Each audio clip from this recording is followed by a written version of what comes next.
Welcome back, everybody.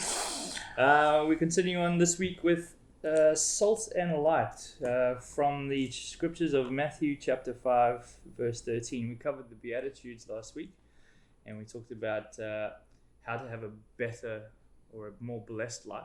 Right. And now we're going to talk about salt and light and what role we can play in having a blessed life. Right. The whole theme of this study is a good life.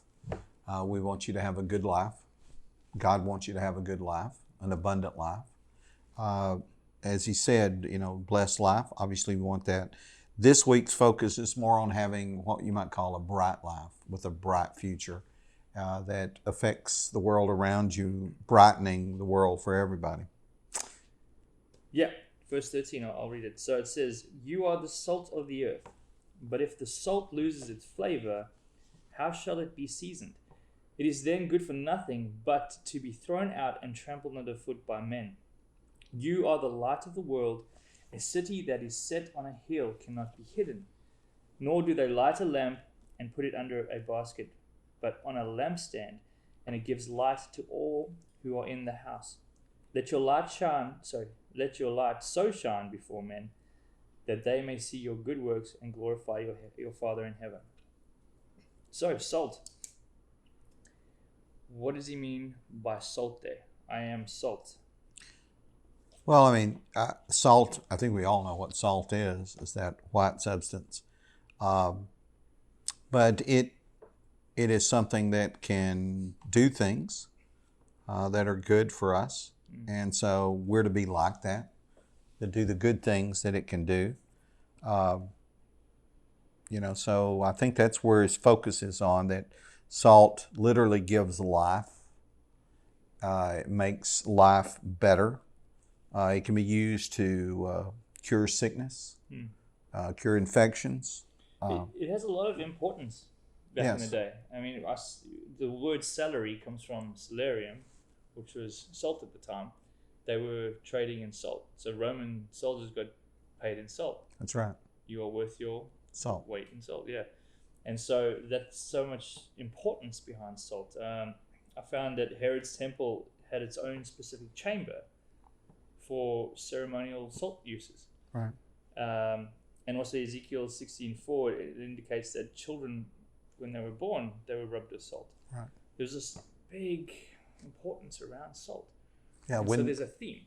When the Roman soldier retired, that worth its salt was, that was what they received. They received 10 pounds of salt a month. Now, of course, you can't use 10 pounds of salt. So they had salt mines. The Romans had salt mines, so they delivered 10 pounds, bags or boxes, whatever it would be, of salt every month. And then those soldiers would then sell it usually, keep some, sell. But there was a lot of people needed it, like if you were in a fish market, you needed to salt the fish down. Yeah. And so there were a lot of uses for it, and not everybody had access to salt in that day. It was hard to get it around. So the Romans were the ones who moved it around the country, but they mainly moved it around for their soldiers who then distributed it. So it was a retirement package. That's why you were worth your salt. It was your retirement package.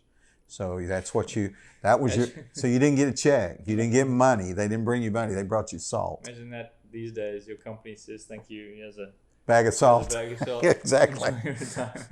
I'd be a little bit salty. Wouldn't I? It's finally. So basically the salt had a lot of uses then, not more than today. We use salt. We're not manufacturers, but salt's used in so many things today. And it's incredible all the different ways that it's used. But one of the things that we all know is, like, if you get an infection, you can often put your hand or your foot or whatever in salt water and it'll get better. As said, the fish, any kind of dead things, meat, if you're curing meat, you can put it in salt and put it in something that preserve it. It dries it out. It's kind of like biltong, They won't know what that is, but basically, seem to be out in the stores. Yes, it's basically dried meat, and then but it also kills. So it has a negative aspect that's actually a thing that's useful. Like in the Old Testament, when they would fight somebody, in Judges 9:45, after they defeated Abimelech, fought against the city all day, and he took the city and killed the people who were in it, and he demolished the city and sowed it with salt. And what that did is that prevented any plants from coming up now, because if you put too much salt in the soil, nothing will grow. It's too much. Yeah, it'll kill it. Nothing will grow in that soil. But then it's also used as a healing preservative thing, even in the scriptures. Most of us know the story about Elisha, about how he cast salt into some water that was a well and near Jericho. The water was bad. The water was bad. We don't know exactly what was bad about it, but you can even imagine that there would be types of bad that salt would naturally make it better. This seems like it was supernatural, but who knows? It may have been a natural thing that you could add salt to water and heal the water. But we do know that salt does that kind of thing. So that's what he's saying we should be like. Our lives should be of such that when something's wrong, infected, or whatever, we could come in and help heal. Something's wrong. Something that needs to be preserved, we would be like the preservers of the world. And okay, but the last few things we've discussed, there's the preserving characteristics of salt, and then there's also the damaging characteristics. Right. And so if I'm salt, I have the potential to do both, correct? You do. And as a Christian, if we're not careful, we'll end up being just the damaging effect in the world. And how do we recognize that, and how do we avoid that? Well, generally, salt's not damaging unless it's in excessive quantities. And so one of the things we've got to be careful about is we've talked about this before in other classes, being excessively rigid or excessively religious, excessively legalistic. We're all legalistic to some degree. There are things that matter to each one of us differently, but we don't need to be excessive to the point that no one can be around us.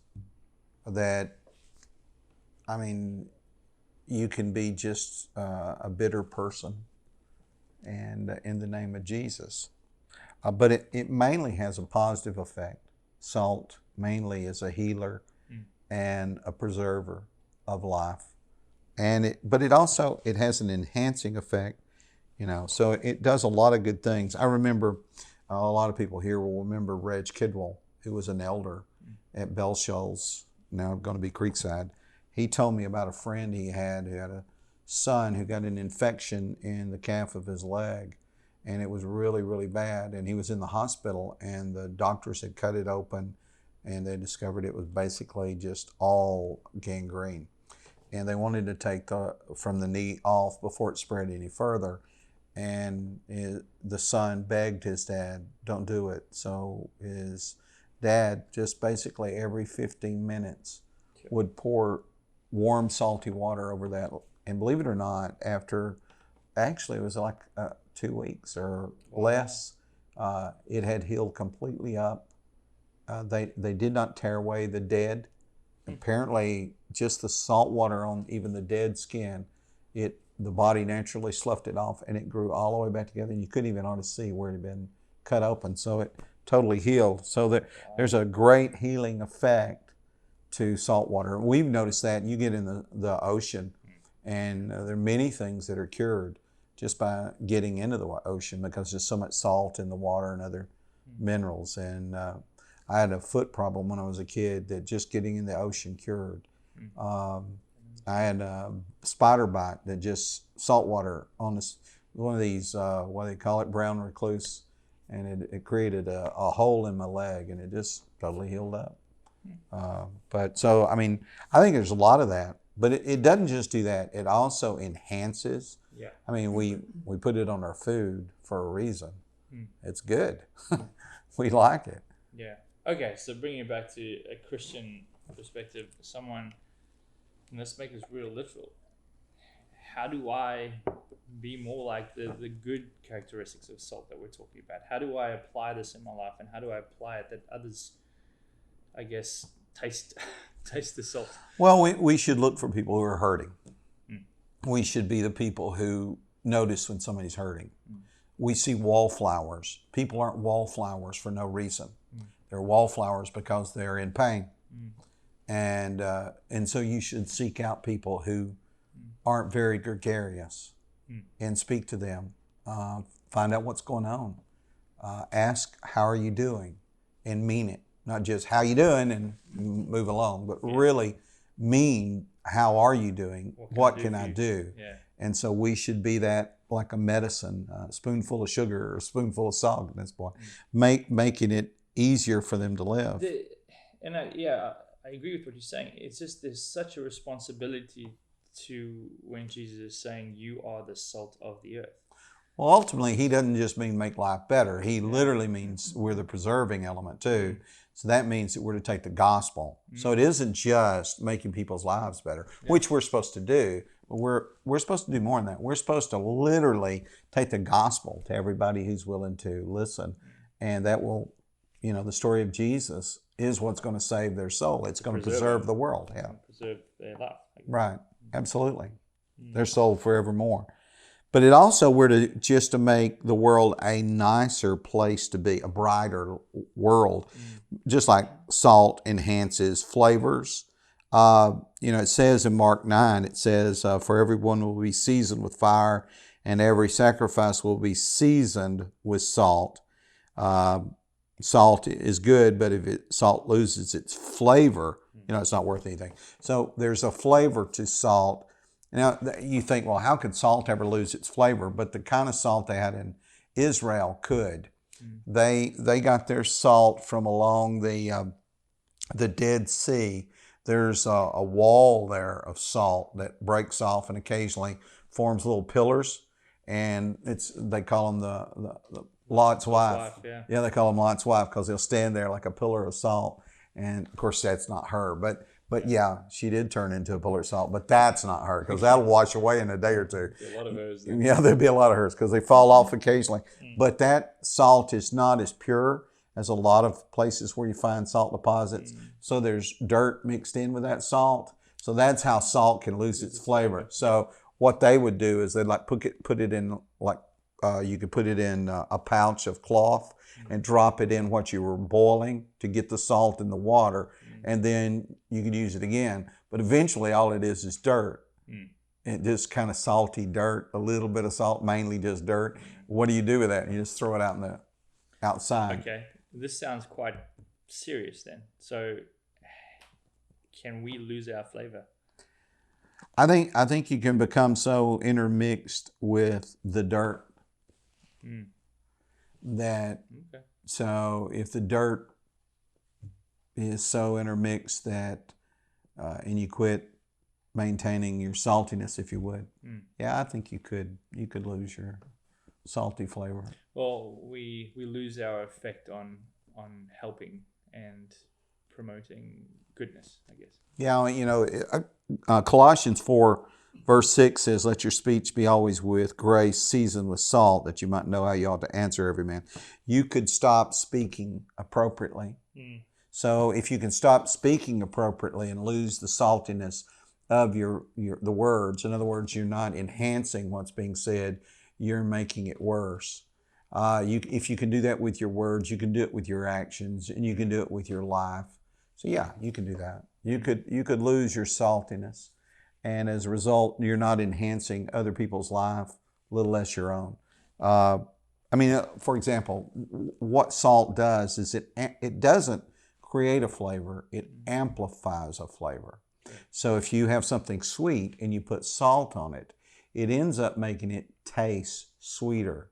It's crazy. You wouldn't think it would do that, but and so the same thing with meat. When you put salt on meat, all you're actually doing is tasting the flavor of the meat. It draws it.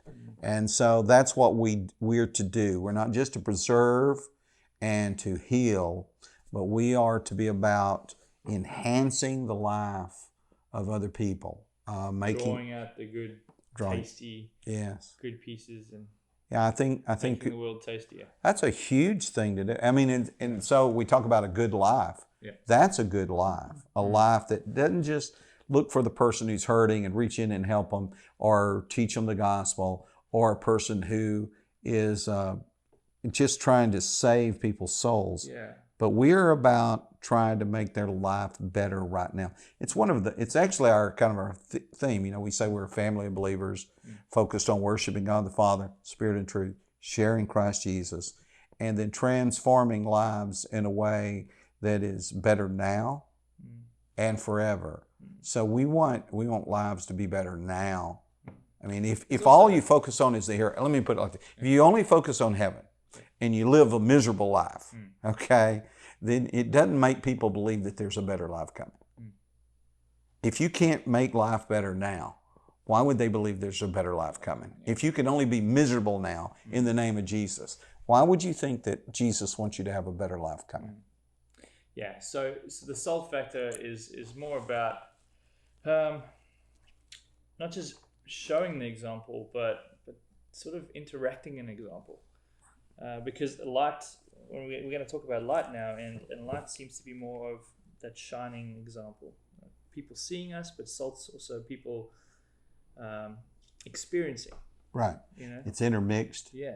It's kind of, it's where life really is, mixing. Yeah. And if you don't do that, you're useless as a Christian. You're not really enhancing anybody's life, little less your own. So we need to enhance life and save life and preserve life. We need all that. Otherwise, we're really, what good are we? Yeah. What good is the church? We don't make the world around us better. What good is a Christian if he doesn't make the world around him better? I think it's also important to mention that salt takes time to work effectively. Sure.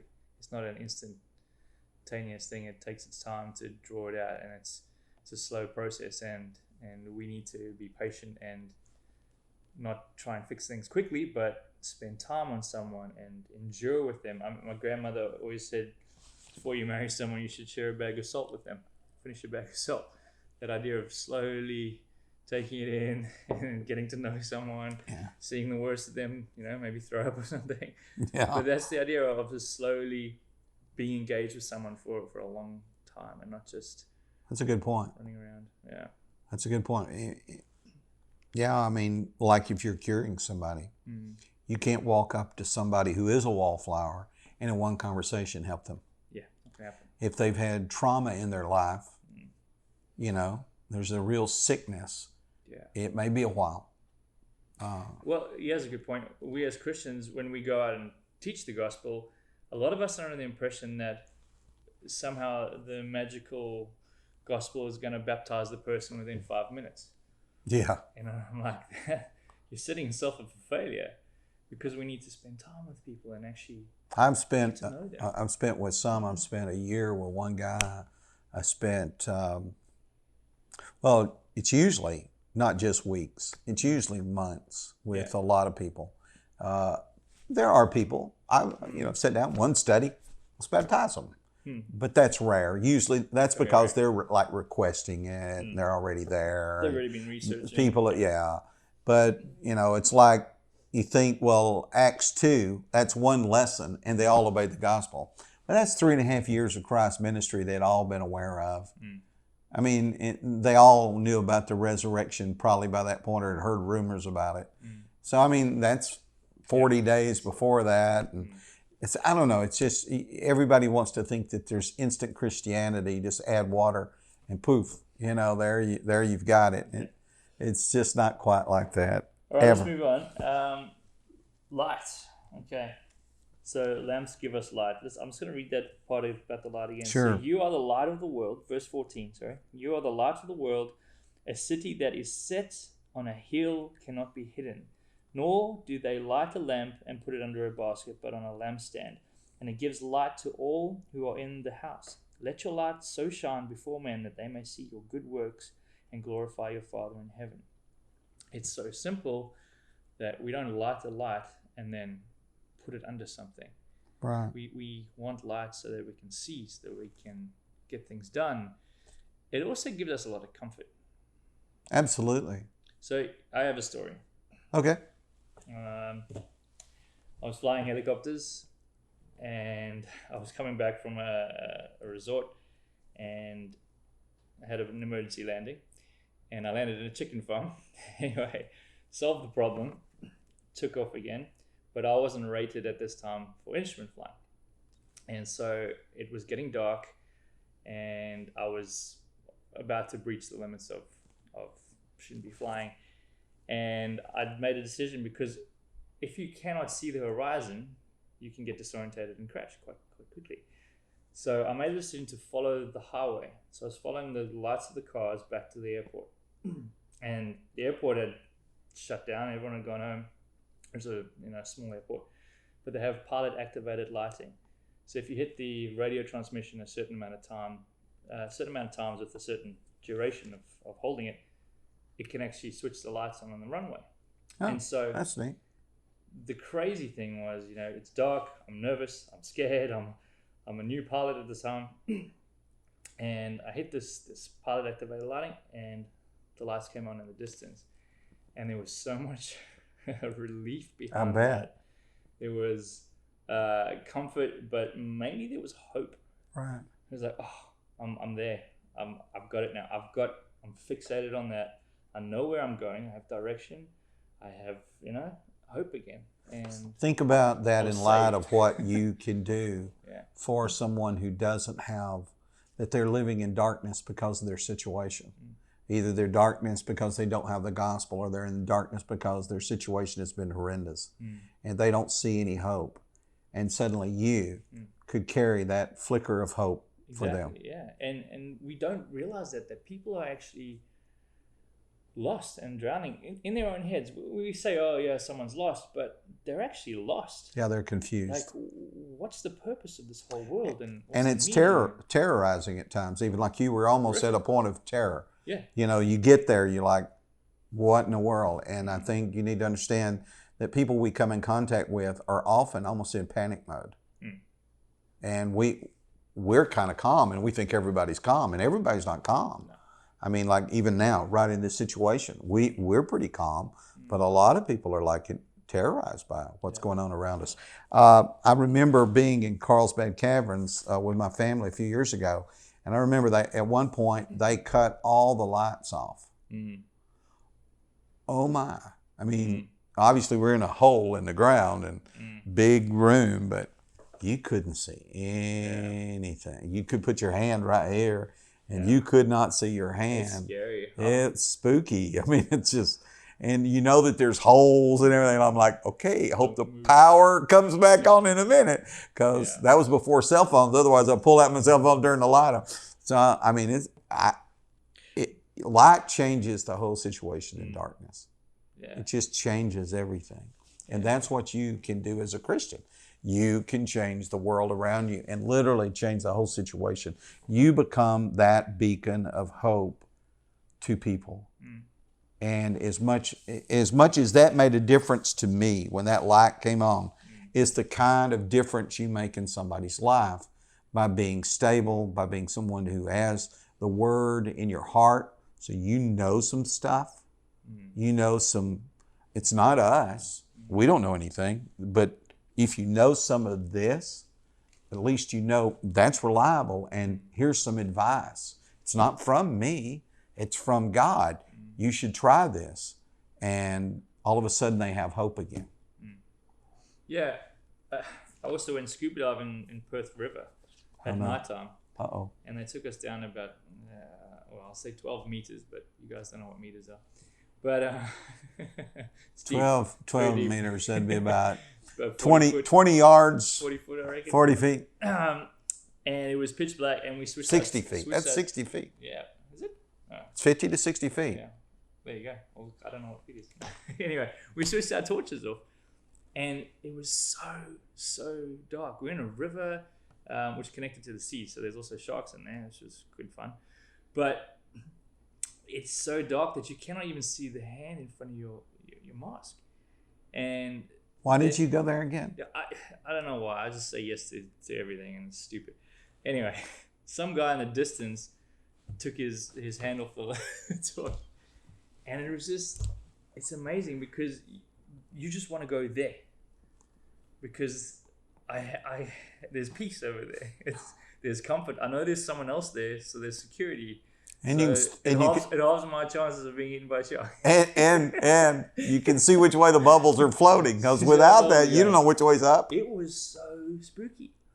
And it's just amazing what light can do. Interesting. Both your stories, without that light, you don't know which way's up and which way's down. Exactly. Yeah. Maybe there's a message in that. Without light, people around you don't know which way's up and which way's down. Agreed. Yeah. And that surely does. What a frightening thing. Create panic. Yeah. You don't know which way's out from what you're in. So you're in this darkness, and there's no way to find your way out of the darkness without light.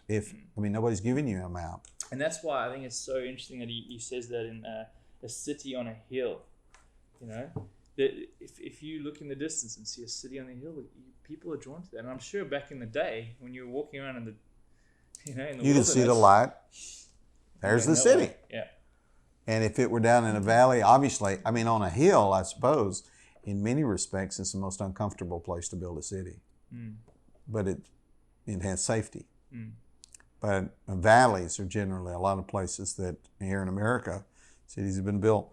The idea to me is also, it's just the idea that light just blesses.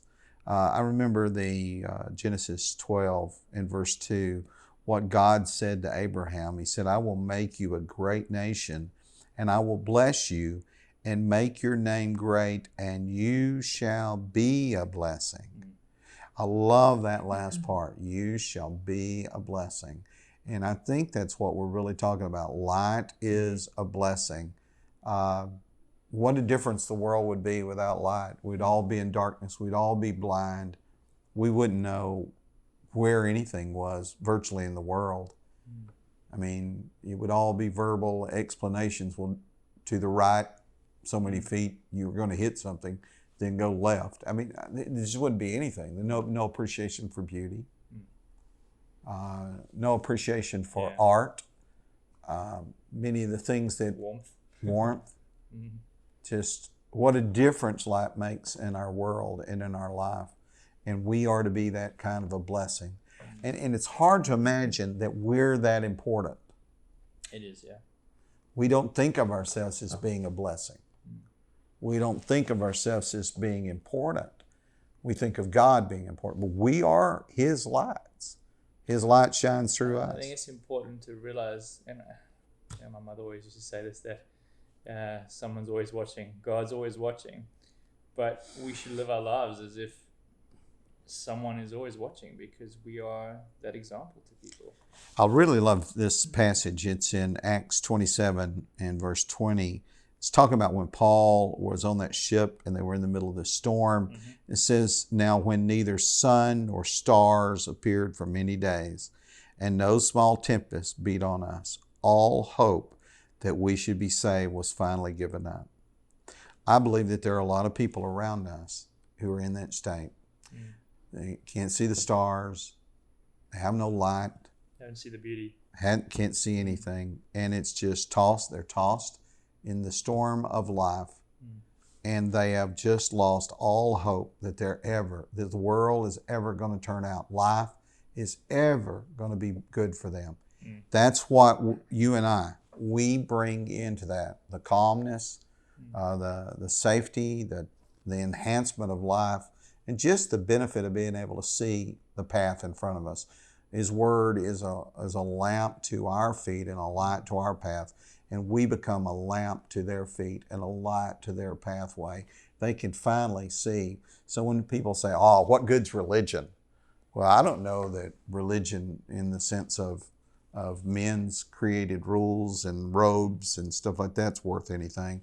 But the truth that we share and the life enhancements we bring, there is nothing better. Absolutely.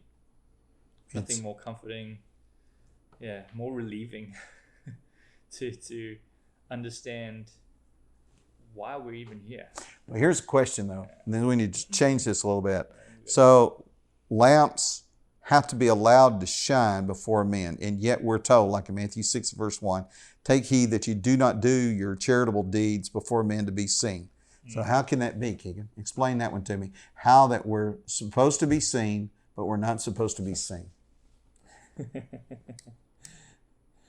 Yeah. How we're supposed to shine in such a way that There's we obviously are seen, but we are not supposed to shine our lights in a way to be seen. It sounds like there's an underlying theme of being humble, of do your best, do what God wants you to do, and don't do it to please others. So it has to do with the intent. Okay. So I shouldn't be doing something to receive praise. right. I should be doing it because I love God. And if that emanates outwards, well then praise God, that glorifies Him, not me. It shouldn't be about me. Exactly. So if every good deed we do because we're trying to make sure everybody thinks we're great. As opposed to every good deed we do is we want God to be seen as great, and we actually want to do good. Absolutely.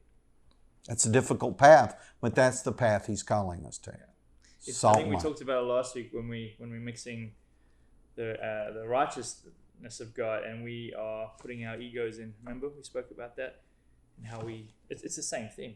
The same thing we're talking about is it's all about God, and not about me. Right. So that's a good life. It's the blessed life. S is the bright life. We are the bright life. It just doesn't feel that way at times because we look around us and it's darkness. But we are the bright life that they are seeing. They're seeing and that they need. They need. So, in conclusion, be bright and be salty. Yes, absolutely. All right, thanks. We'll next week we're talking about. We're moving just beyond this. This is about some of the comparisons between that Jesus makes these arguments between what the religious people did and what He's calling us a little higher to do, a better life. Okay, thanks. See you guys next week.